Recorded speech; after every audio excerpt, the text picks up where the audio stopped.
흐린 늦가을 오후 낮게 깔린 하늘 아래 드넓은 공동묘지에 잔잔한 바람이 불고 있었습니다. 칠순을 앞둔 강도연이 검은 양복을 차려입고 천천히 걸음을 옮겨갔습니다. 평생 쌓아온 권위와 체면은 무덤 앞에서 아무 의미도 없다는 듯 그의 어깨엔 깊은 피로와 후회가 내려앉아 있었습니다. 아들 강민호의 묘비 앞에 멈춰섰습니다. 단정히 다듬어진 잔디와 꽃다발, 낮은 비문에 강민호, 사랑하는 아들이라는 글자가 흐릿하게 보였습니다. 강도연은 그 자리에 주저앉아 버릇처럼 손에 쥐고 온 담배갑을 꺼냈지만 결국 펴지 못한 채 주머니에 다시 넣었습니다. 한참을 말없이 있다가 무언가 쏟아낼 듯한 숨을 길게 토했습니다. 민호야, 인생이 이렇게 허탈할 줄 몰랐다. 내가 떠난 후 나란 놈이 이토록 작아졌구나. 내가 원했던 가족 내가 지켜주지 못했다. 바스락거리는 낙엽 소리에 흔들리는 손, 그 틈 사이로 두 눈을 질끈 감았습니다. 평생 가족보다 일, 체면 그리고 성공을 좇으며 뱉었던 날선 말들이 머릿속을 맴돌았습니다. 지난 세월 외면했던 아들의 진심, 잊고서도 없는 척했던 생채기들이 차례로 떠올랐습니다. 무덤가엔 오랜만에 내린 가는 비가 내리고 있었고 강도연은 조심스럽게 아들이 남긴 일기장을 꺼내들었습니다. 한 페이지, 그날 밤 아들이 썼던 마지막 문장. 아버지, 언젠가 할인이를 지켜주세요. 손끝에 미세한 떨림이 번졌습니다. 묘비에 손을 얹고 소리 없는 울음이 깊게 흘렀습니다. 체면 하나로 버텼던 삶의 껍질이 이 조용한 자리에서 차례로 무너져 내렸습니다. 뒤늦은 눈물만이 세상 누구도 보지 못한 진짜 가족의 시작을 알리고 있었습니다. 경상남도 산청의 작은 마을, 이른 새벽부터 흙먼지와 땀에 절은 삶이 이어지고 있었습니다. 20살 강도연은 허름한 작업복을 입고 건설 현장으로 향했습니다. 삽과 곡괭이를 어깨에 걸쳐 들고 굳은 살과 상처투성이 손으로 하루를 시작했습니다. 이 마을에서 그가 가진 것이라곤 성실함과 불굴의 의지뿐이었습니다. 무너진 토담집에서의 어린 시절이 떠올랐습니다. 아버지의 갑작스런 죽음과 어머니의 병세 악화로 가족을 책임져야 했던 기억들. 강도연은 외로움과 책임감 속에서 남자답게 살아야 한다는 신념으로 자신을 다스렸습니다. 마을에서 곡식을 훔쳐먹던 친구들을 야단치며 자신만은 자존심을 지키겠다 다짐했습니다. 성공에 집착은 이 고단한 시절부터 시작된 것이었습니다. 언젠가는 이런 현장을 내가 소유하겠다. 그 다짐을 가슴에 품고 서울로 올라왔습니다. 도시의 고층 빌딩과 복잡한 거리에서 새로운 세계가 펼쳐졌습니다. 작은 건축자재 중개업부터 시작해 새벽 5시에 일어나 밤 12시까지 일하는 것이 일상이었습니다. 술자리에서도 늘 계산기를 두드렸고 한 푼이라도 아끼려 라면으로 끼니를 때웠습니다. 연이은 실패와 사기에 휘말렸지만 버티고 또 버텼습니다. 돈을 벌어야 한다. 가족을 지키려면 성공해야 한다. 드디어 작은 건설회사 대한건설을 차렸습니다. 직원 5명으로 시작한 회사였지만 강도연의 눈엔 이미 미래가 그려져 있었습니다. 창고 겸 사무실에는 낡은 책상과 전화기 몇 대뿐이었지만 자부심에 차 있었습니다. 아파트 재건축 붐을 타고 회사는 점점 커져갔습니다. 연매출이 100억 원을 넘어서더니 500억 원을 돌파했습니다. 직원 수십 명을 거느리며 대외적으로 당당한 대표가 되었습니다. 성공할수록 강도연은 체면을 더욱 중시했습니다. 고급 양복을 입고 외제차를 타며 사람들 앞에서는 항상 당당한 모습을 보여야 했습니다. 가족보다는 회사, 정보다는 이익이 우선이었습니다. 성공의 단맛을 알수록 그 과정에서 잃어버린 것들은 보이지 않았습니다. 체면을 지켜야 한다. 아무리 힘들어도 남 앞에서 약해선 안 된다. 그 사이 아들 민호는 성장했습니다. 아버지의 등을 보며 자란 민호는 순수하고 따뜻한 성격의 청년이 되었습니다. 대학을 졸업하고 회사에 들어온 민호는 아버지와는 달리 사람을 먼저 생각하는 마음씨를 가지고 있었습니다. 어느 날 저녁 28살이 된 민호가 집에 여자친구를 데려왔습니다. 윤정이라는 이름의 소박하고 따뜻한 미소를 가진 여성이었습니다. 평범한 중산층 가정 출신으로 초등학교 교사를 하고 있었습니다. 아이들을 사랑하는 마음이 깊고 민호를 진심으로 아끼는 것이 눈빛에서 느껴졌습니다. 아버지, 정희와 결혼하고 싶습니다. 민호의 진심 어린 고백을 들은 강도연의 표정이 굳어졌습니다. 윤정이를 위아래로 훑어보며 차가운 목소리로 말했습니다. 우리 집안 격에 맞지 않는다. 내가 물려받을 회사를 생각해봐라. 사업가 딸이나 재벌 집안 딸과 결혼해야 도움이 된다. 아버지, 저는 정의를 사랑합니다. 다른 건 중요하지 않아요. 사랑? 그런 감정적인 것으로 인생을 좌우하면 안 된다. 내가 이 자리까지 오기 위해 얼마나 고생했는지 아느냐? 산청 시골에서 맨손으로 시작해서 여기까지 왔는데 그 모든 걸 감정 때문에 물거품으로 만들 순 없다. 강도연은 윤정희에게 돌아서서 말했습니다. 아가씨, 우리 민호와는 어울리지 않소. 나쁜 뜻은 아니지만 서로 다른 세계에서 살아온 사람들이요. 깔끔하게 정리하는 게 서로에게 좋겠소. 윤정희는 눈물을 글썽이며 고개를 숙였습니다. 그동안 민호에게서 들었던 아버지의 완고함을 직접 느끼는 순간이었습니다. 민호는 아버지의 완고함에 주먹을 불끈 쥐었지만 결국 아무 말도 하지 못했습니다. 아버지, 이건 너무하세요. 너무한 게 아니다. 현실적으로 생각해봐라. 결혼은 개인의 문제가 아니야. 가문의 문제고 사업의 문제다. 그 후 며칠 동안 집안의 분위기는 얼어붙었습니다. 민호는 아버지와 말도 섞지 않았고 강도연 역시 아들의 반항에 화가 치밀어 올랐습니다. 평생 자신이 옳다고 믿어온 가치관이 흔들리는 것을 인정할 수 없었습니다. 강도연은 재벌 집안의 딸 한설인을 민호에게 소개했습니다. 한설인은 겉보기엔 우아하고 교양 있는 여성이었습니다. 명문대 출신의 아버지가 대기업 임원이었고 사교계에서도 잘 알려진 집안의 딸이었습니다. 하지만 속으론 계산적이고 냉정한 성격으로 결혼을 통한 사회적 지위 상승에만 관심이 있었습니다. 민호야, 한양은 명문대 출신의 아버지가 대기업 임원이야. 너희가 결혼하면 우리 회사에도 큰 도움이 될 거다. 인맥이 확장되고 사업 기회도 늘어날 것이고. 아버지, 저는 정의밖에 모릅니다. 다른 여자와는 결혼할 수 없어요. 고집 부리지 마라. 내 말 안 들으면 회사도 재산도 물려주지 않겠다. 그동안 내가 누린 모든 것들이 어디서 나온 줄 아느냐? 내 피와 땀으로 만들어낸 것들이다. 강도연의 협박에 민호는 절망했습니다. 사랑하는 여자를 포기하라는 아버지의 명령과 그동안 쌓아온 가족의 정 사이에서 갈등했습니다.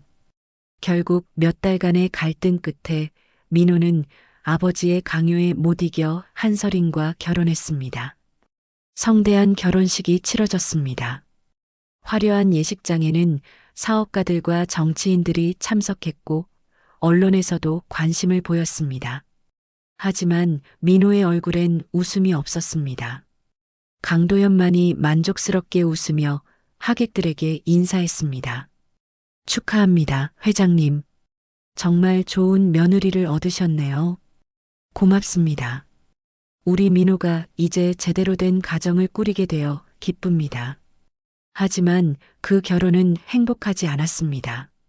한설이는 겉으론 좋은 며느리 행세를 했지만 민호와는 별거나 다름없이 지냈습니다.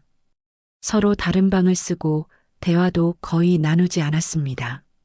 한설이는 사교 모임과 쇼핑에만 관심이 있었고 민호는 점점 술에 의존하게 되었습니다. 민호는 회사 일에도 집중하지 못했습니다. 아버지가 물려주려던 사업에 대한 의욕도 잃어갔습니다. 밤마다 술자리에서 시간을 보내며 잃어버린 사랑에 대한 그리움을 달랬습니다. 어느 날 밤 술에 취한 민호가 집에 돌아와 아버지에게 말했습니다. 아버지, 전 행복하지 않아요. 이게 아버지가 원했던 건가요?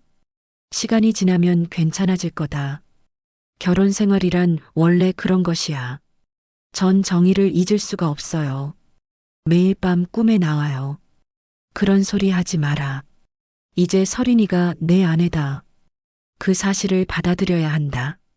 민호는 더 이상 말하지 않았습니다.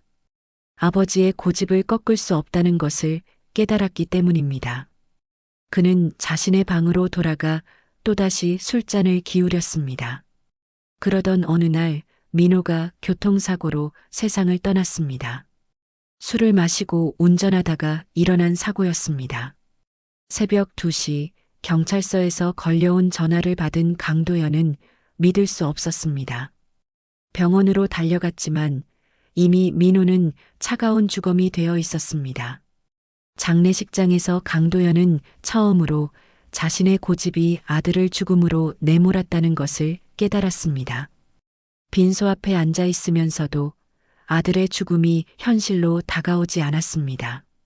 수많은 조문객들이 다녀갔지만 정작 아들이 사랑했던 윤정이는 보이지 않았습니다. 한설이는 장례식 내내 과부 행세를 완벽하게 해냈습니다. 검은 상복을 입고 눈물을 흘리며 조문객들에게 인사했습니다. 하지만 그 눈물 뒤에 숨겨진 계산을 강도연은 알아차리지 못했습니다. 장례를 치른 후 강도연은 아들의 방을 정리하다가 윤정이가 민호의 아이를 키우고 있다는 사실을 알게 되었습니다. 민호가 몰래 써둔 편지를 발견한 것입니다. 강아린이라는 이름의 민호를 꼭 닮은 10살 소녀였습니다. 편지에는 이런 내용이 적혀 있었습니다. 아버지께, 저는 정희와 하린이를 사랑합니다.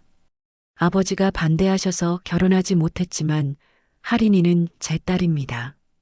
언젠가 아버지께서 하린이를 인정해 주셨으면 좋겠습니다. 하린이에게는 죄가 없습니다. 강도연의 손이 떨렸습니다. 자신이 외면한 사이 아들에게는 진짜 가족이 있었던 것입니다. 하지만 여전히 체면을 지키려는 마음이 앞섰습니다. 법적으로는 한설인이 며느리였고 혈육이기는 하지만 하린이는 사생아일 뿐이었습니다. 그 아이와는 상관없다. 우리 가문의 명예를 지켜야 한다. 그렇게 강도연은 또다시 진짜 가족을 외면했습니다. 성공과 체면을 위해 아들을 잃었지만 여전히 같은 실수를 반복하고 있었습니다. 손녀의 존재를 모른 척하며 공허한 성공의 탑 위에서 홀로 늙어가고 있었습니다. 밤마다 아들의 방 앞을 서성이며 후회와 그리움이 밀려왔지만 인정하고 싶지 않았습니다. 자신이 평생 옳다고 믿어온 가치관을 부정하는 것은 지금까지의 인생을 모두 부정하는 것과 같았기 때문입니다. 늦가을 오후 공동묘지에 잔잔한 바람이 낙엽을 흩날리고 있었습니다. 강도연은 검은 양복을 차려입고 천천히 묘지길을 걸어갔습니다. 아들의 죽음 이후 처음으로 찾는 이곳이었습니다. 무거운 마음을 안고 민호의 묘비 앞에 섰을 때 예상치 못한 광경이 펼쳐졌습니다. 작은 소녀 하나가 무덤 앞에 앉아 조용히 그림을 그리고 있었습니다. 10살 정도로 보이는 아이는 색연필로 무언가를 열심히 그려내고 있었습니다. 단정한 교복을 입고 민호와 똑같은 눈매를 가진 소녀였습니다. 강도연은 잠시 멈춰 섰습니다. 가슴이 두근거리기 시작했습니다. 설마 이 아이가... 하지만 확신할 수 없어 조심스럽게 다가갔습니다. 누구 무덤이니? 소녀가 고개를 들었습니다. 맑고 순수한 눈동자가 강도연을 바라봤습니다. 그 순간 강도연의 가슴이 무너져 내렸습니다. 아들 민호의 어린 시절과 똑같은 얼굴이었습니다. 여기 우리 아빠 무덤이에요. 소녀의 맑은 목소리가 강도연의 가슴을 찔렀습니다. 무덤 앞에 놓인 꽃다발과 정성스럽게 놓인 과일들이 보였습니다. 누군가 꾸준히 관리하고 있다는 것을 알 수 있었습니다. 아빠, 이름이 뭐니? 강민호요. 아저씨는 우리 아빠를 아세요? 강도연은 목이 메었습니다. 눈앞에 서 있는 이 작은 소녀가 바로 자신의 손녀 강아린이었습니다. 아들이 남긴 마지막 혈육이 여기 서 있었습니다. 아빠는 어떤 분이셨니? 아빠는 정말 좋은 사람이었어요. 엄마가 그랬어요. 아빠는 저를 많이 사랑했대요. 할인이 펼쳐 보인 그림에는 아빠와 엄마 그리고 자신이 손을 잡고 있는 모습이 그려져 있었습니다. 서툴지만 정성이 가득한 그림이었습니다. 근데 아빠는 왜 하늘나라로 가셨을까요? 엄마는 아빠가 아픈 곳에서 일을 너무 많이 해서 그렇다고 했어요. 강도연의 눈에 눈물이 고였습니다. 아들의 죽음이 자신의 고집 때문이었다는 사실을 이 순수한 아이는 모르고 있었습니다. 할인아, 아저씨가 제 이름을 어떻게 아세요? 강도연은 당황했습니다. 자신도 모르게 손녀의 이름을 불러버린 것입니다. 아, 묘비에 써 있구나. 거짓말이었습니다. 묘비에는 민호의 이름만 새겨져 있었습니다. 할인이 의아한 표정을 지었지만 더 이상 묻지 않았습니다. 아저씨도 우리 아빠 친구세요? 응, 그렇단다. 그럼 우리 아빠가 어떤 사람이었는지 말해주세요. 저는 아빠를 잘 모르거든요. 강도연은 할 말을 잃었습니다. 아들에 대해 무엇을 말해줄 수 있을까요? 자신이 아들을 얼마나 이해하지 못했는지, 얼마나 아들의 마음을 몰랐는지 깨닫는 순간이었습니다. 아빠는 착한 사람이었어. 남을 먼저 생각하는 마음이 따뜻한 사람이었지. 정말요? 엄마도 그렇게 말했어요. 아빠는 저를 정말 많이 사랑했다고요. 그때 멀리서 여성의 목소리가 들려왔습니다. 할인아, 거기 있구나. 윤정이가 나타났습니다. 예전보다 야윈 모습이었지만 여전히 따뜻한 미소를 잃지 않고 있었습니다. 할인이 일어나 엄마에게 달려갔습니다. 엄마, 이 아저씨는 아빠 친구래요. 윤정이가 강도연을 바라봤습니다. 순간 그녀의 표정이 굳어졌습니다. 민호의 아버지, 자신을 차갑게 거절했던 그 사람을 알아본 것입니다. 할인아, 엄마랑 집에 가자. 엄마, 아저씨한테 아빠 이야기 더 들어보고 싶어요. 안 돼. 이제 갈 시간이야. 윤정이는 강도연을 쳐다보지도 않고 할인의 손을 잡아 끌었습니다. 강도연은 그들의 뒷모습을 바라보며 뭔가 말하고 싶었지만 목소리가 나오지 않았습니다. 엄마, 왜 그래요? 아저씨는 좋은 분 같은데. 할인아, 엄마 말 들어. 윤정이와 할인이 사라진 후 강도연은 홀로 민호의 무덤 앞에 앉았습니다. 할인이 그려놓고 간 그림이 바람에 날릴까봐 조심스럽게 주워들었습니다. 그림 속의 가족은 행복해 보였습니다. 자신이 가로막지 않았다면 가능했을 모습이었습니다. 민호야, 미안하다. 처음으로 아들에게 사과의 말을 했습니다. 하지만 너무 늦었습니다. 아들은 이미 차가운 땅 속에서 돌아올 수 없는 잠에 빠져 있었습니다. 그날 밤 강도연은 잠들지 못했습니다. 할인의 맑은 눈동자가 계속 떠올랐습니다. 여기 우리 아빠 무덤이에요라고 말하던 그 순수한 목소리가 귓가에 맴돌았습니다. 책상 서랍에서 민호의 편지를 다시 꺼내 들었습니다. 아버지, 언젠가 할인을 지켜주세요. 아들의 마지막 부탁이 가슴에 박혔습니다. 하지만 여전히 체면이 걸렸습니다.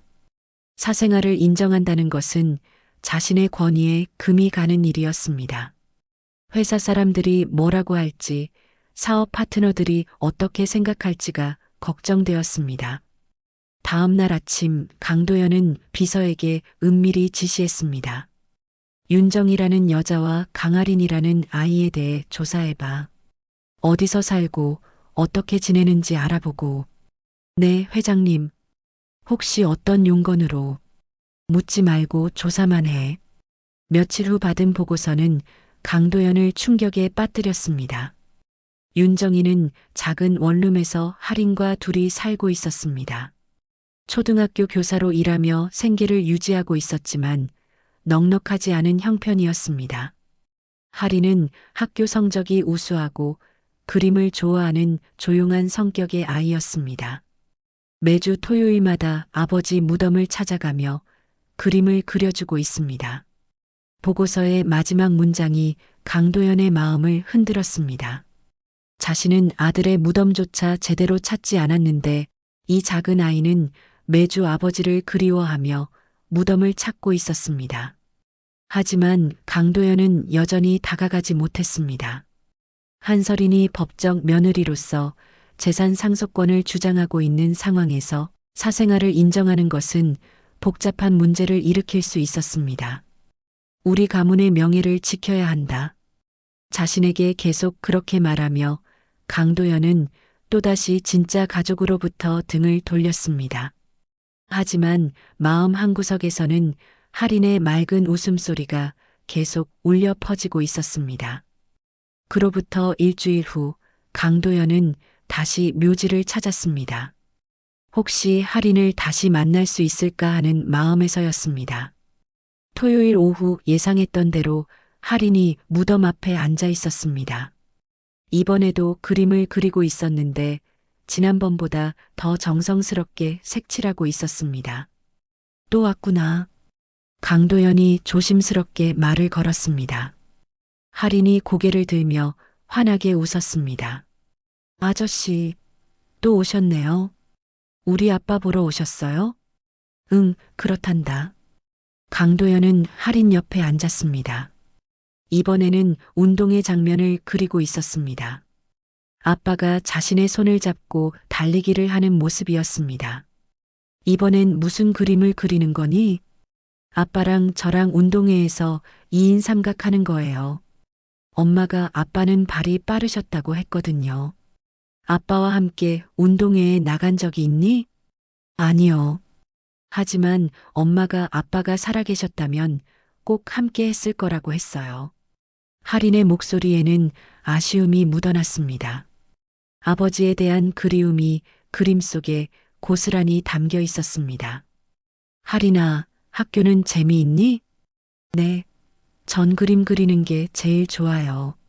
선생님이 제 그림이 정말 잘 그린다고 하셨어요. 그래, 어떤 그림을 그렸는데? 가족 그림이요. 엄마랑 아빠랑 저랑 함께 있는 그림. 할인이 가방에서 스케치북을 꺼내 보여주었습니다. 여러 장에 걸쳐 가족의 모습이 그려져 있었습니다.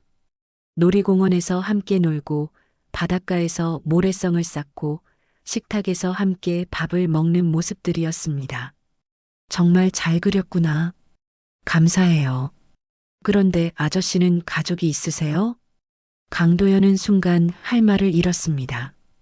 가족이라고 할 수 있는 사람이 있을까요? 법적으로는 한서린이 며느리였지만 진짜 가족 같은 느낌은 전혀 없었습니다. 아저씨에게도 가족이 있었는데 지금은 혼자 살고 있단다. 외로우시겠어요. 저도 아빠가 안 계셔서 가끔 외로워요. 할인의 순수한 말이 강도연의 가슴을 찔렀습니다. 이 아이도 아버지 없이 자라면서 외로움을 느끼고 있구나. 할인아, 엄마는 어떤 분이시니? 엄마는 정말 좋은 분이에요. 밤늦게까지 일하시고 저 때문에 고생 많이 하세요. 그런데도 항상 웃으시고 저에게 아빠 이야기를 많이 해주세요. 힘들지 않니?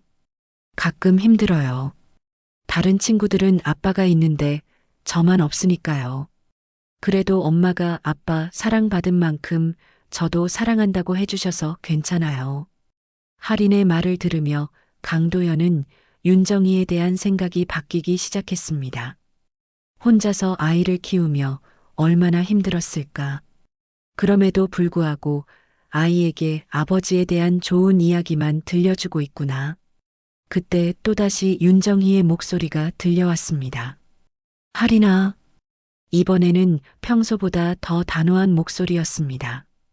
윤정희가 빠른 걸음으로 다가오더니 강도연을 쳐다봤습니다. 회장님, 이렇게 하시면 안 됩니다. 정희 씨, 할인이는 아무것도 모르는 아이입니다. 제발 아이만은 그냥 두세요. 윤정희의 목소리에는 간절함이 담겨 있었습니다. 강도연이 할인에게 접근하는 것을 막으려는 모정이었습니다. 엄마, 왜 그래? 이 아저씨는 아빠 친구라고 했잖아. 할인아, 집에 가자. 엄마, 저는 아빠 친구 아저씨랑 더 이야기하고 싶어요. 할인이 강도연의 손을 잡았습니다. 그 순간 강도연의 가슴에 뜨거운 것이 올라왔습니다. 아들을 닮은 손, 아들을 닮은 온기였습니다. 정희 씨, 잠깐만 이야기할 수 있을까요? 할 말 없습니다. 아이에 관한 이야기입니다. 윤정이는 잠시 망설이더니 할인에게 말했습니다. 할인아, 저기 벤치에서 그림 그리고 있어. 엄마가 아저씨랑 잠깐 이야기하고 올게. 할인이 멀어진 후 두 사람은 조용한 곳으로 걸어갔습니다. 윤정이가 먼저 입을 열었습니다. 회장님이 원하시는 게 뭔가요? 할인이를 데려가실 건가요? 그런 게 아닙니다. 다만 뭔가요? 몇 년 전에는 저희를 인정하지 않으시더니 이제 와서 무슨 말씀을 하시려는 건가요? 윤정희의 목소리에는 분노가 섞여 있었습니다. 그동안 쌓인 서러움이 한꺼번에 터져 나오는 것 같았습니다. 민호가 그 아이를 사랑했다는 걸 이제야 알았습니다. 이제 와서 그런 말씀을 하신다고 해서 뭐가 달라지나요? 민호는 이미 죽었습니다. 회장님이 원하셨던 대로요. 그건 할인이는 아버지 없이 자라고 있습니다. 하지만 저는 아이에게 아버지에 대한 좋은 기억만 심어주고 있어요. 아버지가 얼마나 자신을 사랑했는지, 얼마나 좋은 사람이었는지만 말해주고 있다고요. 윤정희의 눈에 눈물이 고였습니다. 제발 이제라도 할인이만은 그냥 두세요. 아이가 상처받지 않게 해주세요. 강도연은 할 말을 잃었습니다. 자신이 얼마나 이기적이었는지, 얼마나 많은 사람들에게 상처를 주었는지 깨닫는 순간이었습니다. 저는 할인이에게 해를 끼치려는 게 아닙니다. 그럼 뭘 원하시는 건가요? 강도연은 대답할 수 없었습니다. 자신도 정확히 무엇을 원하는지 몰랐기 때문입니다. 단지 할인을 보고 있으면 아들에 대한 그리움이 달래지는 것 같았고 동시에 죄책감이 밀려왔습니다. 시간을 주세요. 제가 정리할 것들이 있습니다. 무슨 말씀이신지 이해할 수 없습니다. 하지만 하나만은 확실히 해주세요. 할인이에게 상처를 주지 마세요. 윤정이는 돌아서서 할인에게로 갔습니다. 할인아, 이제 정말 가야 해. 엄마, 아저씨랑 더 있고 싶어요. 다음에 또 만날 수 있을 거야. 할인이 강도연에게 손을 흔들며 말했습니다. 아저씨, 다음 주에도 오세요. 아빠한테 새 그림 보여드릴게요. 강도연은 고개를 끄덕였습니다. 그들의 뒷모습을 바라보며 자신이 무엇을 해야 할지 혼란스러웠습니다. 그날 밤 강도연은 한설인을 불러냈습니다. 고급 레스토랑에서 만난 한설인은 여전히 우아한 모습이었습니다. 아버님, 갑자기 왜 부르셨어요? 설인아, 너에게 물어볼 게 있다. 네, 말씀하세요. 민호와 결혼 생활이 행복했니? 한설인의 표정이 순간 굳었습니다. 예상치 못한 질문이었습니다. 물론이죠. 민호는 좋은 남편이었어요. 거짓말이었습니다. 강도연은 그것을 알고 있었습니다. 그럼 민호가 다른 여자를 사랑한다는 것도 알고 있었겠구나. 한설인의 얼굴이 창백해졌습니다. 아버님, 그게 무슨 윤정이라는 여자 말이다. 한설이는 잠시 말을 잃었다가 차가운 목소리로 말했습니다. 그런 과거는 중요하지 않아요. 저는 민호의 법적인 아내였고 지금도 그래요. 그렇다면 민호의 아이는 어떻게 생각하니? 아이요? 무슨 아이 말씀이신가요? 한설인이 연기하고 있다는 것을 강도연은 직감했습니다. 강아린이라는 아이 말이다. 한설인의 눈이 차갑게 변했습니다. 더 이상 숨길 수 없다는 것을 깨달은 것입니다. 한설인의 표정이 완전히 바뀌었습니다. 그동안 감춰왔던 본성이 드러나기 시작했습니다. 아버님, 그 아이가 뭐가 중요한가요? 사생아일 뿐이잖아요. 사생아라고? 강도연의 목소리에 분노가 섞였습니다. 할인을 그렇게 부르는 것이 참을 수 없었습니다. 사실이잖아요. 법적으로 아무런 권리도 없는 아이예요. 저는 민호의 정식 아내였고 모든 재산을 상속받을 권리가 있어요. 한설인의 차가운 말에 강도연은 소름이 돋았습니다. 이 여자가 정말 민호를 사랑했던 것일까?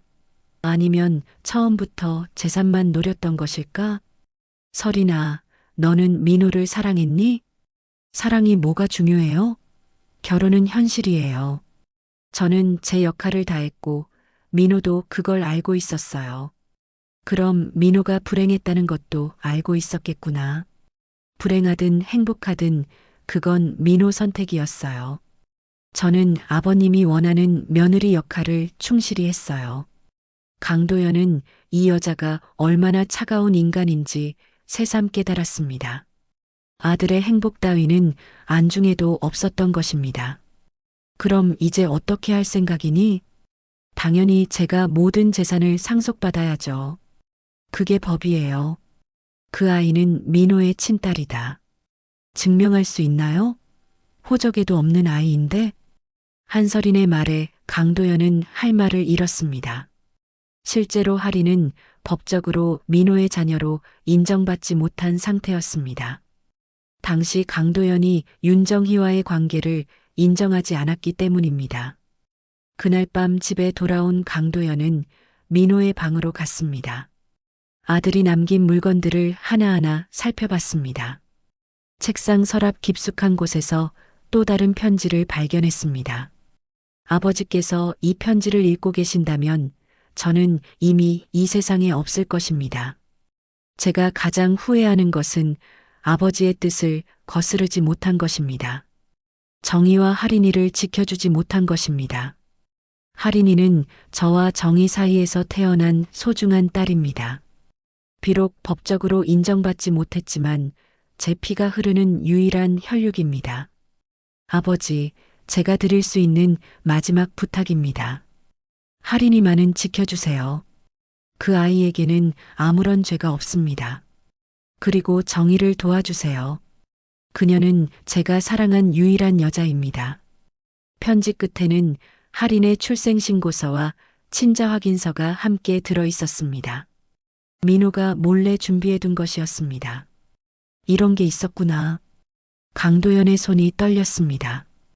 아들이 얼마나 세심하게 준비했는지 알 수 있었습니다. 할인이 자신의 손녀라는 법적 증거가 여기 있었습니다.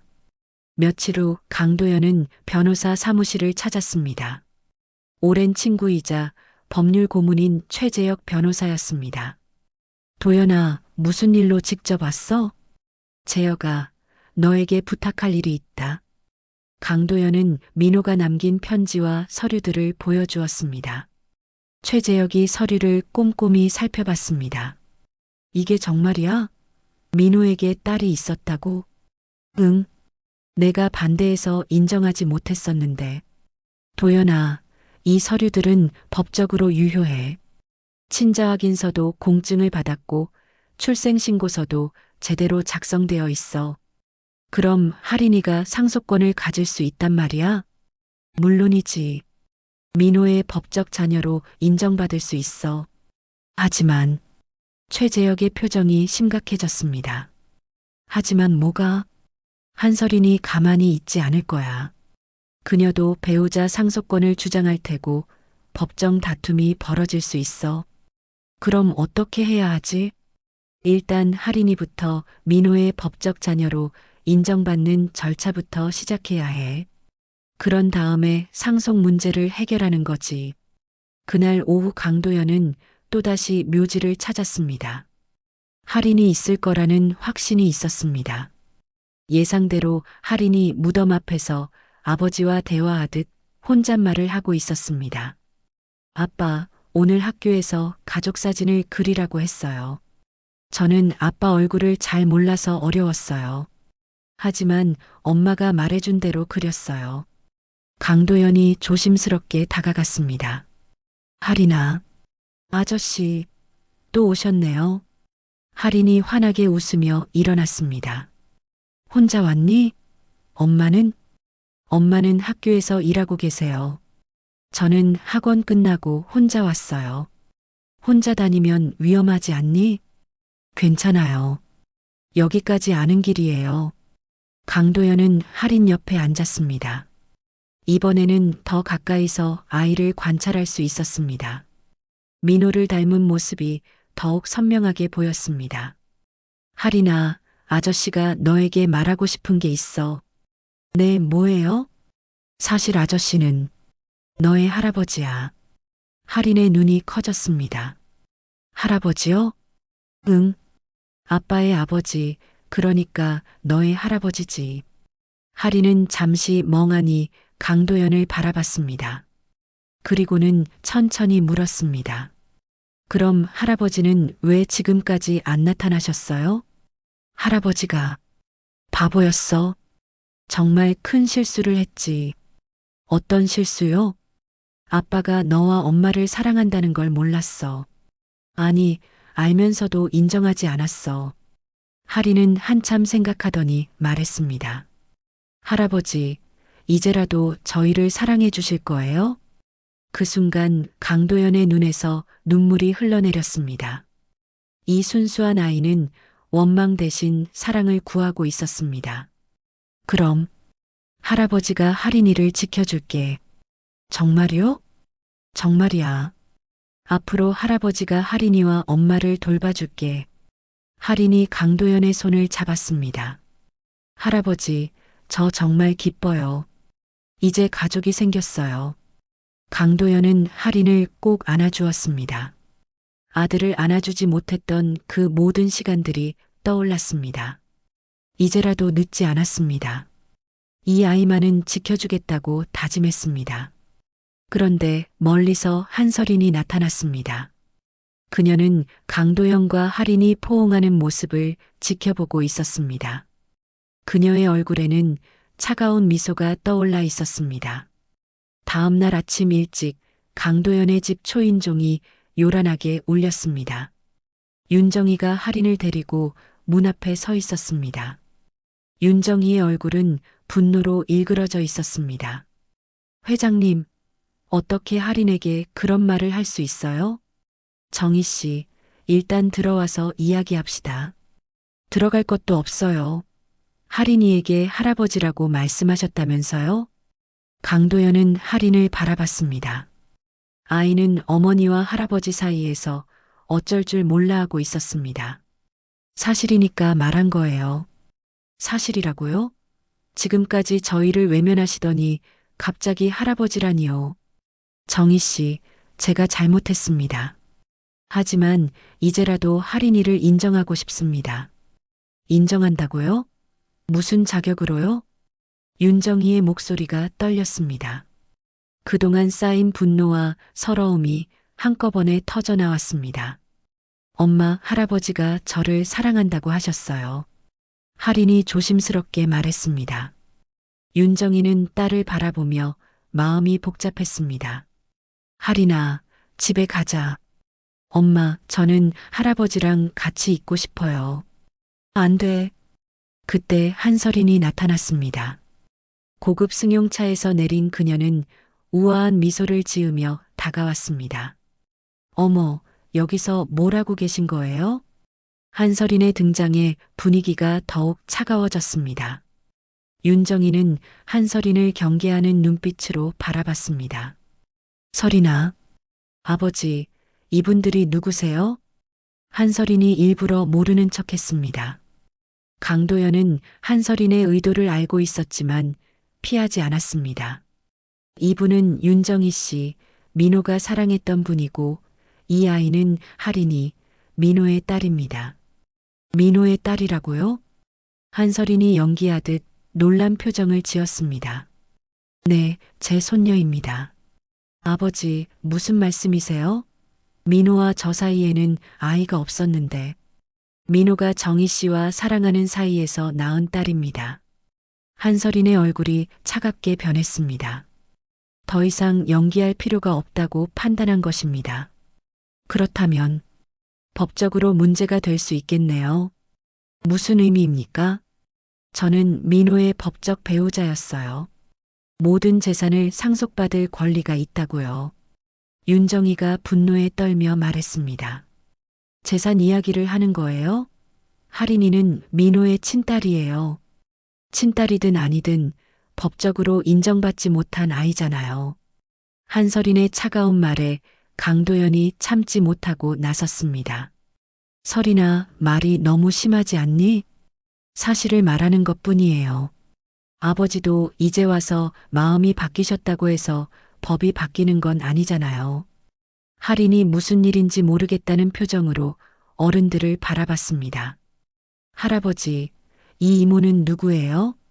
하린아, 이분은 강도연이 설명하려던 순간 한서린이 하린 앞에 쪼그리고 앉았습니다. 안녕, 하린아.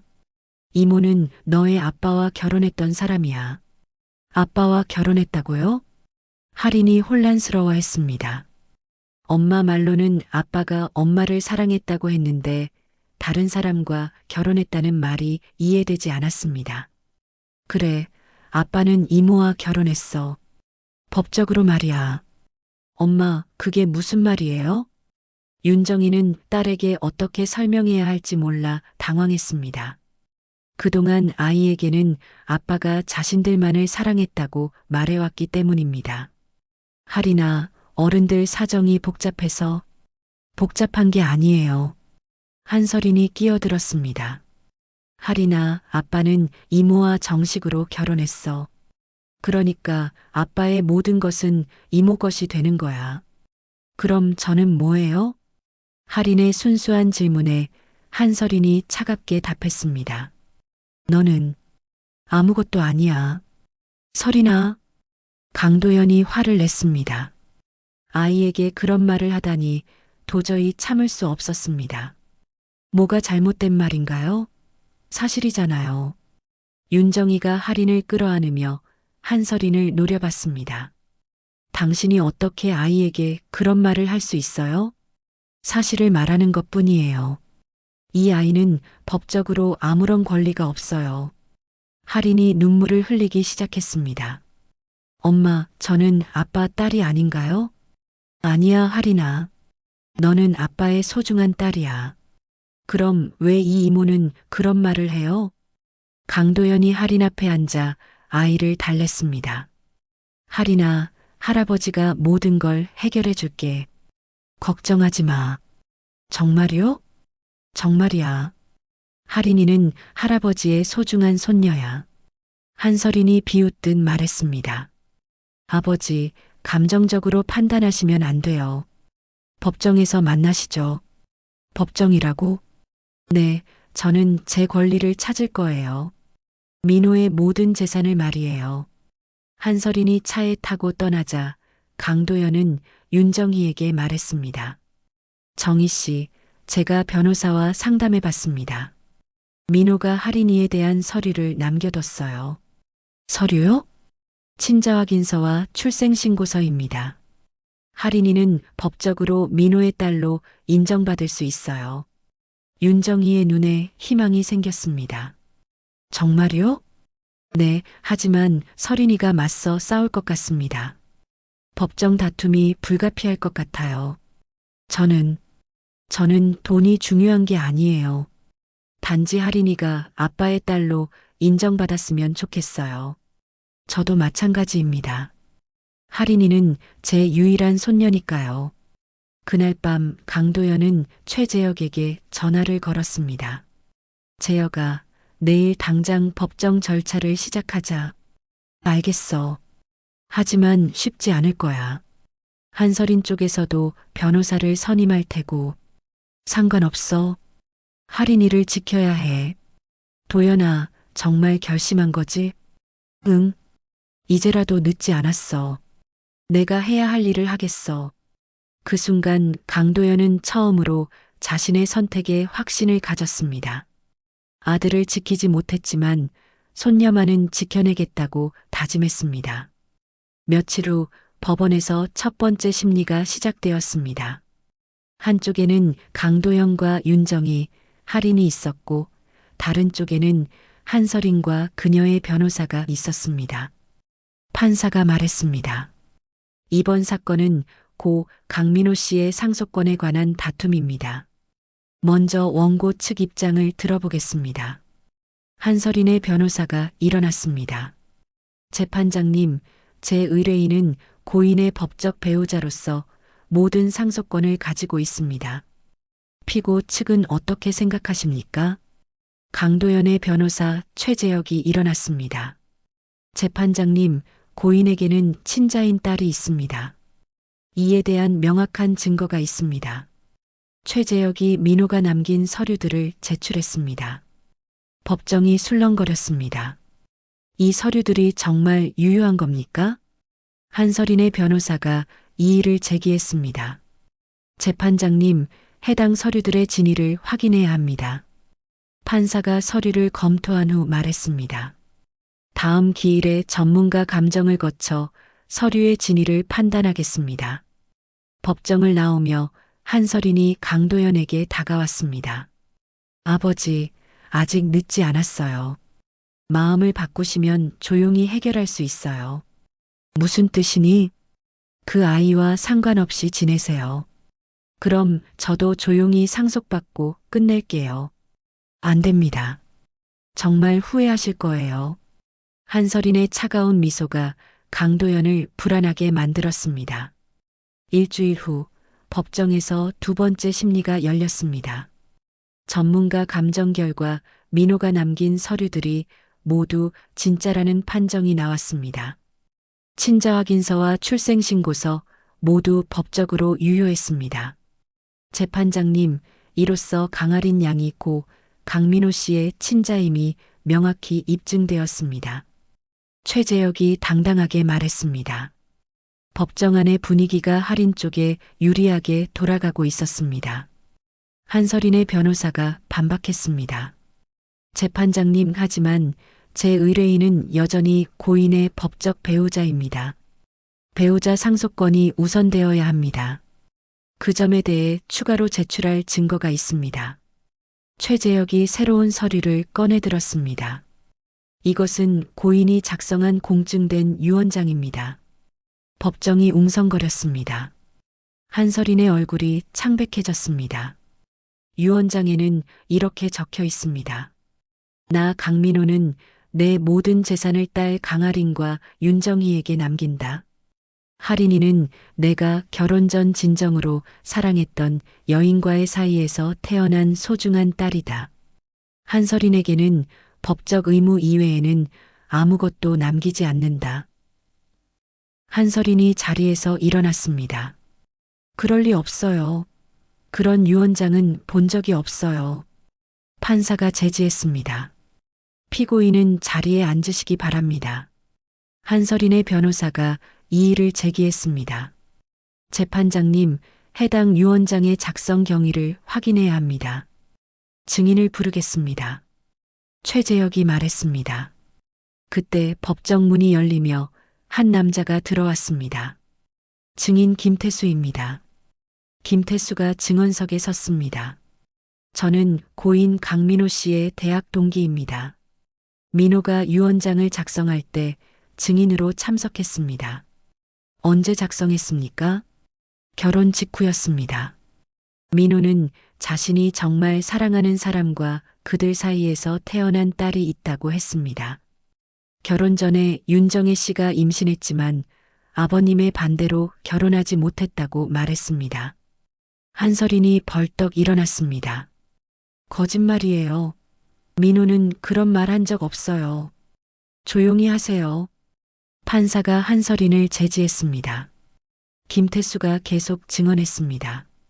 민호는 한설인 씨와의 결혼이 강요된 것이라고 했습니다.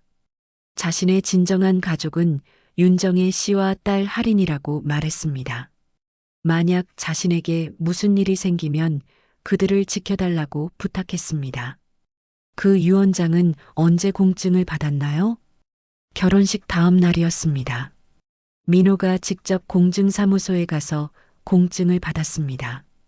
그때 민호는 아버지가 반대해서 할인이를 인정하지 못했지만 언젠가는 아버지도 할인이를 받아들일 것이라고 말했습니다. 증언이 끝나자 법정이 조용해졌습니다. 강도연은 아들이 얼마나 세심하게 준비했는지 그리고 마지막까지 자신에 대한 믿음을 버리지 않았다는 것을 깨달았습니다. 판사가 말했습니다. 증거들을 종합해 볼 때 강할인 양이 고인의 혼외 자녀이지만 법적으로 인정된 친자이며 유언장에 따라 상속권을 가진다는 점이 명확합니다. 한설인의 변호사가 마지막으로 반박했습니다. 재판장님, 하지만 제 의뢰인도 배우자로서 최소한의 권리는 있습니다. 그 점은 인정합니다. 다만 유언장에 명시된 바에 따라 법정 최소 상속분만 인정하겠습니다. 그때 갑자기 할인이 일어났습니다. 아이가 재판장을 바라보며 떨리는 목소리로 말했습니다. 재판장 아저씨, 제가 말해도 되나요? 법정이 조용해졌습니다. 판사가 온화한 표정으로 말했습니다. 무슨 말을 하고 싶니? 저는 그냥 아빠의 딸이고 싶어요. 돈이나 그런 건 필요 없어요. 할인의 순수한 말에 방청석에서 흐느끼는 소리가 들렸습니다. 저는 왜 어른들이 싸우는지 모르겠어요.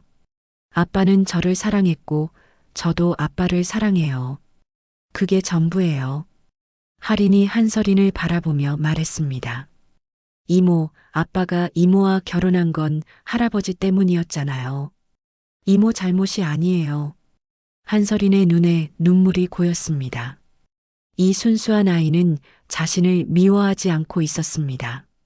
저희가 싸울 필요 없잖아요. 저는 이모를 미워하지 않아요. 법정이 눈물바다가 되었습니다. 판사도 감동받은 듯 잠시 말을 잇지 못했습니다. 그때 한설인이 자리에서 일어났습니다. 재판장님, 저는 고백할 것이 있습니다. 모든 시선이 한설인에게 집중되었습니다. 저는 민호를 사랑하지 않았습니다. 단지 재산과 지위 때문에 결혼을 받아들였습니다. 법정이 술렁거렸습니다. 그리고 저는 민호가 남긴 유언장을 알고 있었습니다. 하지만 할인이가 상속받는 것을 막으려고 숨겼습니다. 한설인의 고백에 모두가 충격을 받았습니다. 또한 저는 민호의 생명보험금을 부정하게 수령했습니다. 실제 수익자는 할인이와 윤정의 씨임에도 불구하고 서류를 조작했습니다. 한설인이 무릎을 꿇으며 할인을 바라봤습니다. 할인아, 미안해. 이모가 너무 나빴어. 내 아빠는 정말 너와 내 엄마만을 사랑했어. 할인이 한설인에게 다가가 손을 잡았습니다. 이모, 괜찮아요. 이제라도 진실을 말해주셔서 고마워요. 아빠도 이모를 용서할 거예요. 그 순간 강도연은 손녀의 마음씨가 얼마나 따뜻한지 새삼 깨달았습니다. 아들을 닮은 순수한 마음이었습니다. 판사가 판결을 내렸습니다. 한설인 피고인은 유언장 은닉과 보험 사기 혐의로 별도 수사기관에 송치하겠습니다. 상속권은 유언장에 따라 강아린 양과 윤정혜 씨가 승소합니다. 법정에서 나오며 강도연은 할인과 윤정희를 바라봤습니다. 이제 정말 가족이 되었네요. 윤정희가 눈물을 흘리며 말했습니다. 회장님, 감사합니다. 할인이를 인정해 주셔서 제가 감사해야죠. 할인이가 저에게 진짜 가족이 무엇인지 가르쳐 줬으니까요. 할인이 할아버지의 손을 잡으며 말했습니다. 할아버지, 이제 우리 진짜 가족이죠? 그럼 우리는 진짜 가족이야. 강도연은 처음으로 진정한 행복을 느꼈습니다. 성공과 체면보다 소중한 것을 찾은 순간이었습니다. 법원을 나서며 강도연은 민호의 무덤에 가고 싶다고 말했습니다. 세 사람은 함께 묘지로 향했습니다. 무덤 앞에서 강도연이 말했습니다. 민호야, 이제야 내가 원했던 것을 이뤘구나. 미안했어, 아들아. 내가 마지막까지 아버지를 믿어줘서 고맙다. 할인이 무덤 앞에 새로운 그림을 놓았습니다. 할아버지와 엄마 그리고 자신이 함께 있는 가족 그림이었습니다. 아빠, 이제 정말 가족이 됐어요. 할아버지도 우리를 사랑해 주세요. 그날 밤 하늘엔 별이 유난히 밝게 빛나고 있었습니다. 민호가 하늘에서 지켜보고 있는 것 같았습니다. 6개월 후 따스한 봄날이었습니다. 할인이 다니는 초등학교에서 가족 그림 그리기 대회가 열렸습니다. 강도영과 윤정희는 함께 학교를 찾았습니다. 교실에 걸린 할인의 그림 앞에서 두 사람은 멈춰 섰습니다. 그림 속에는 할아버지, 엄마 그리고 할인이 손을 잡고 웃고 있는 모습이 그려져 있었습니다. 그 위 구름 속에는 아빠가 환하게 웃으며 가족을 지켜보고 있었습니다. 최우수상 수상작입니다. 담임 선생님이 자랑스럽게 말했습니다. 할인이가 그림을 그리면서 계속 행복하다고 말하더라고요. 진짜 가족을 찾았다면서요. 시상식에서 할인이 상을 받으며 소감을 발표했습니다. 저는 이제 정말 행복해요. 할아버지와 엄마와 함께 살면서 매일매일이 즐거워요. 아빠도 하늘에서 기뻐하실 것 같아요. 박수가 터져 나왔습니다. 강도연의 눈에는 뜨거운 것이 고여 있었습니다. 학교를 나오며 할인이 말했습니다. 할아버지, 오늘 저녁에는 뭐해요? 할아버지가 할인이를 위해 특별한 걸 준비했단다. 뭐해요? 집에 가서 확인해 보자. 집에 도착하자 거실에는 커다란 캔버스와 물감들이 준비되어 있었습니다. 와, 할아버지, 이게 뭐예요? 할인이가 그림을 좋아하잖아. 할아버지랑 같이 큰 그림을 그려보자. 정말요? 우리 가족 그림 그려도 돼요? 물론이지. 우리 셋이서 함께 그리는 거야. 세 사람은 함께 캔버스 앞에 앉았습니다. 할인이 즐거워하며 붓을 들었습니다. 할아버지는 여기, 엄마는 여기, 저는 여기에 그릴게요. 그림을 그리면서 강도연이 말했습니다. 할인아, 할아버지가 회사를 정리하기로 했어. 왜요? 이제는 할인이와 엄마와 더 많은 시간을 보내고 싶거든. 그리고 좋은 일을 하고 싶어. 윤정희가 궁금해했습니다. 무슨 좋은 일 말씀이세요? 민호의 이름으로 장학재단을 만들려고 해. 어려운 형편의 아이들이 공부할 수 있도록 돕는 거야. 정말요? 민호가 정말 좋아했을 일이에요. 그리고 할인아. 강도연이 손녀를 바라봤습니다. 할인이가 미술학원에 다닐 수 있게 해줄게. 그림을 더 잘 그릴 수 있도록. 와, 정말이에요? 응, 할인이가 꿈을 이룰 수 있도록 할아버지가 도와줄게. 그림이 완성되자 세 사람은 뿌듯하게 바라봤습니다. 어설프지만 사랑이 가득 담긴 가족 그림이었습니다. 저녁 식사 시간 강도연이 직접 된장찌개를 끓였습니다. 서툴지만 정성이 가득했습니다. 할아버지가 만든 된장찌개가 제일 맛있어요. 할인이 맛있게 먹는 모습을 보며 강도연은 이런 소소한 행복이 얼마나 소중한지 깨달았습니다. 할아버지, 내일은 뭐 할까요? 내일은 아빠 무덤에 가서 우리가 그린 그림을 보여드리자. 좋아요. 아빠가 정말 좋아하실 거예요. 그날 밤 할인이 잠든 후 강도현과 윤정이가 조용히 대화를 나눴습니다. 정희 씨, 그동안 정말 고생 많으셨어요. 아니에요. 할인이 때문에 버틸 수 있었어요. 제가 처음부터 할인이를 받아들였다면 지난 일은 지난 일이에요. 지금이 중요해요. 고맙습니다. 저에게 다시 한번 기회를 주셔서 회장님이 변하신 모습을 보고 민호도 기뻐할 거예요. 다음 날 세 사람은 민호의 무덤을 찾았습니다. 무덤 앞에 어제 그린 그림을 놓았습니다. 아빠, 우리가 함께 그린 가족 그림이에요. 이제 정말 행복해요. 할인이 무덤 앞에서 그동안 있었던 일들을 아빠에게 들려주었습니다. 강도연도 아들에게 말했습니다. 민호야, 아버지가 이제야 깨달았다. 진짜 소중한 게 뭔지 말이야. 할인이 덕분에 아버지도 새 사람이 됐어. 그때 할인이 일기장을 꺼내서 읽기 시작했습니다. 오늘 일기예요. 할아버지와 엄마와 함께 그림을 그렸다. 할아버지는 처음에는 무서웠지만 지금은 정말 따뜻하신 분이다. 엄마는 매일 웃으신다.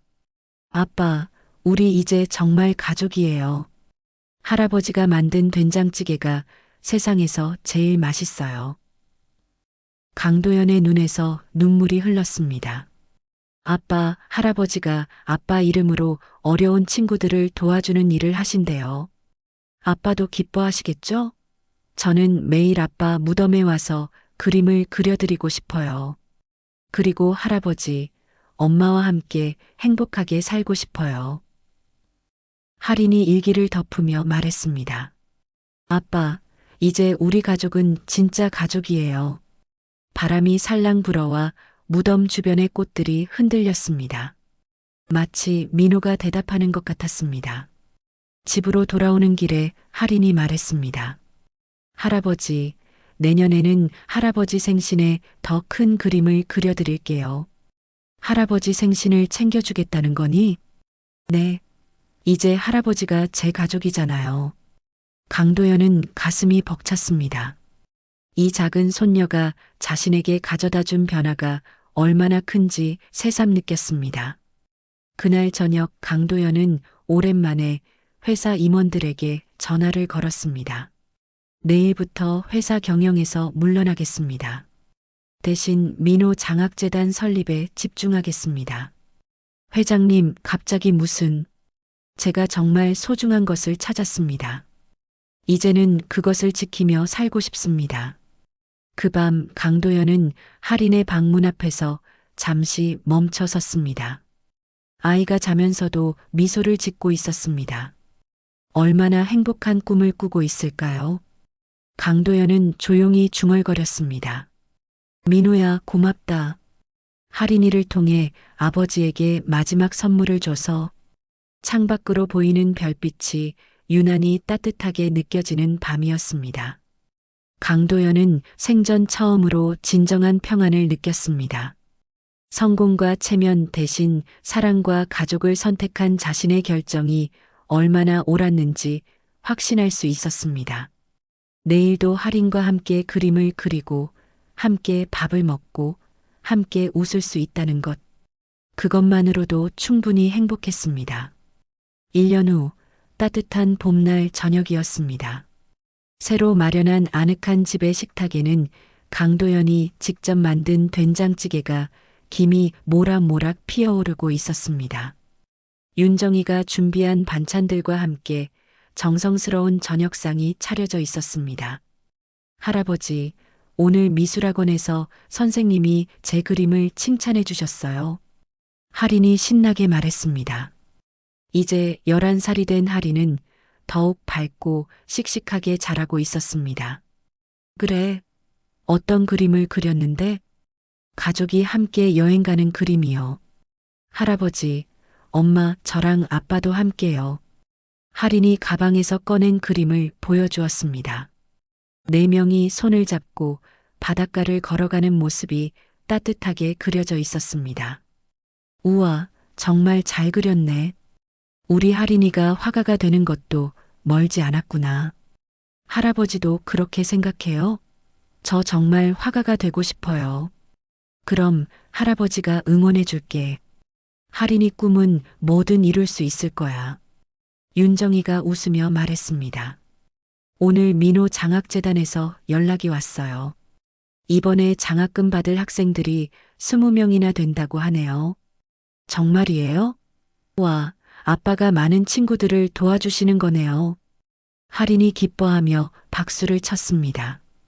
강도연이 뿌듯하게 말했습니다. 민호가 좋아할 일을 하고 있어서 마음이 편해. 그 아이들도 우리 할인이처럼 꿈을 이룰 수 있을 거야. 식사를 마치고 세 사람은 거실에 앉아 할인이 그린 새 그림을 액자에 끼웠습니다. 벽에는 지난 1년 동안 할인이 그린 가족 그림들이 가득 걸려 있었습니다. 할아버지, 내일이 토요일이니까 아빠 무덤에 갈까요? 그래, 이번에 그린 그림도 아빠한테 보여드리자. 그리고 할아버지가 요즘 요리 배우신 것도 말씀드려요. 아빠가 깜짝 놀라실 거예요. 강도연이 웃었습니다. 요즘 그는 요리책을 사서 할인이가 좋아하는 음식들을 만드는 법을 익히고 있었습니다. 할아버지 요리 실력이 늘고 있다고? 네. 특히 계란말이가 정말 맛있어졌어요. 그때 할인이 갑자기 일어나 자신의 방으로 뛰어갔습니다. 곧 일기장을 들고 와서 펼쳤습니다. 할아버지, 엄마, 오늘 일기 읽어드릴게요. 할인이 맑은 목소리로 읽기 시작했습니다. 오늘은 정말 행복한 하루였다. 미술학원에서 그림을 칭찬받았고 할아버지가 만든 된장찌개도 먹었다. 엄마는 요즘 매일 웃으신다. 할아버지도 처음 만났을 때와는 완전히 다른 분이 되셨다. 강도현과 윤정이가 조용히 듣고 있었습니다. 아빠, 저는 정말 행복해요. 할아버지와 엄마와 함께 사는 매일이 즐거워요. 할아버지는 이제 무서운 분이 아니라 세상에서 가장 따뜻한 할아버지예요. 엄마도 예전처럼 슬퍼하지 않으세요. 할인이 잠시 멈춘 후 계속 읽었습니다. 아빠, 할아버지가 아빠 이름으로 만든 장학재단 때문에 많은 친구들이 공부할 수 있게 됐어요. 아빠도 하늘에서 기뻐하시겠죠? 저도 커서 화가가 되면 어려운 친구들을 도와주고 싶어요. 강도연의 눈가가 촉촉해졌습니다.